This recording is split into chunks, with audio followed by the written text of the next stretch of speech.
Berita Indonesia Link, beritanya orang Indonesia. Jangan lupa subscribe ya.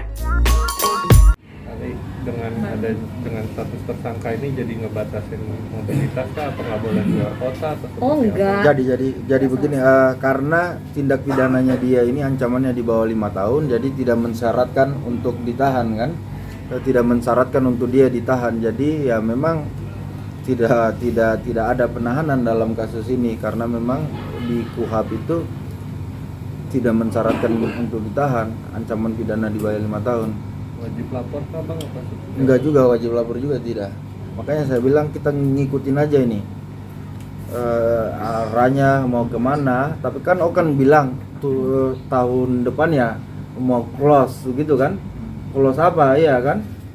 Close the door. Iya, close the door atau apa. Jadi bingung juga, kita makin bingung kan. Kita baca ini kasus tersangkanya ini atau targetnya cuma sampai di sini aja begitu. Iya kan, kalau kita sangkut-sangkut pautkan kan bisa saja kan.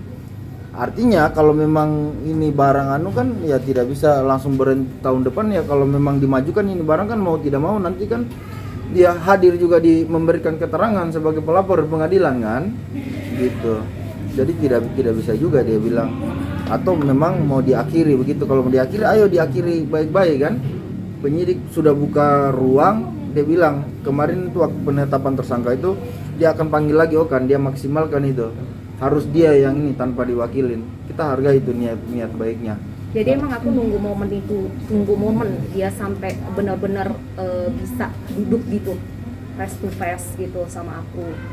Jadi jangan disangkut pautkan dengan move on, jangan fokus aja sama masalah ini gitu loh. Kan laki-laki kan harus berani ya ngadepin masalah. Intinya itu cuma itu sih. Oi. Dirugikan nggak sih dengan status tersangka ya? Ya iyalah ya, pasti dengan kayak gini aja kayak anak aku, keluarga aku gitu kan yang nggak tahu jelas gitu kan pasti, why mami kenapa nggak selesai gitu, itu pasti ada. Kali mungkin sedikit ada nggak sih kayak dengan status ini ada kekhawatiran atau rasa takut Bali juga? Oh jujur ya, kalau khawatir aku nggak khawatir sama sekali dan nggak takut sama sekali karena aku bukan yang playing victim ngada-ngada dengan laporan dan aku juga melaporkan ya emang aku dirugikan gitu loh. Jadi aku melaporkan emang aku dirugikan dan emang aku kehilangan. Jadi nggak ada tuh aku playing victim istilahnya, oh barang aku nggak hilang terus aku bikin laporan, ya aku kurang kerjaan banget gitu kan Mbak, kurang kerjaan banget sih. Bali, mungkin sedikit nih Bali, tadi sempat Mas Okan juga bilang bahwa Bali ada bukti chatnya dengan tim YouTube-nya dari Mas Okan. Bali banyak ancaman di situ. Banyak mengancam akan membuat Okan hancur sehancur-hancurnya. Nah, jadi ini saya jelaskan karena kebetulan itu juga bukti itu dia jadikan salah satu alat bukti di dalam kasus ini. Tapi cuma sepotong aja itu. Dia itu kan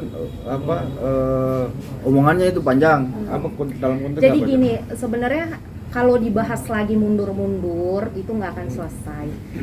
Dalam konteks apa saya ngomong seperti itu dan apa tadi katanya intinya apa? Mengancam.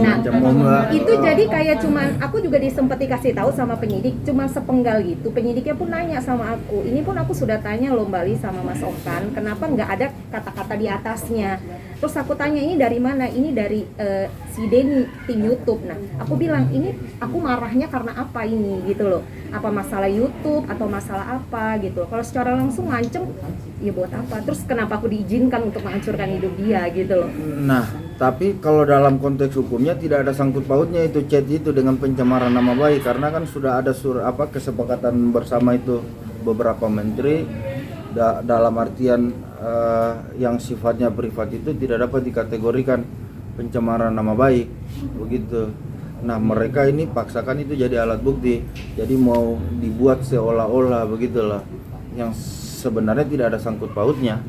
Jadi fokusnya itu udah melebar kemana-mana, yang lama-lama jadi disebutin. Aku juga bisa Jadi aku ada sempet nonton YouTube, permintaan dia katanya 2 ya, aku minta maaf dan harus ceritain sebenar-benarnya. Ya kalau mau aku ceritain sebenar-benarnya itu nggak akan bisa merubah apapun, ya emang begitu cerita sebenarnya, faktanya, barang aku dikeluarkan semua, aku yang nyusulin dalam dus, aku keluar dari rumah, itu nggak akan aku lupa gitu loh. Mau diputar ceritanya kayak mana, itulah yang terjadi gitu loh.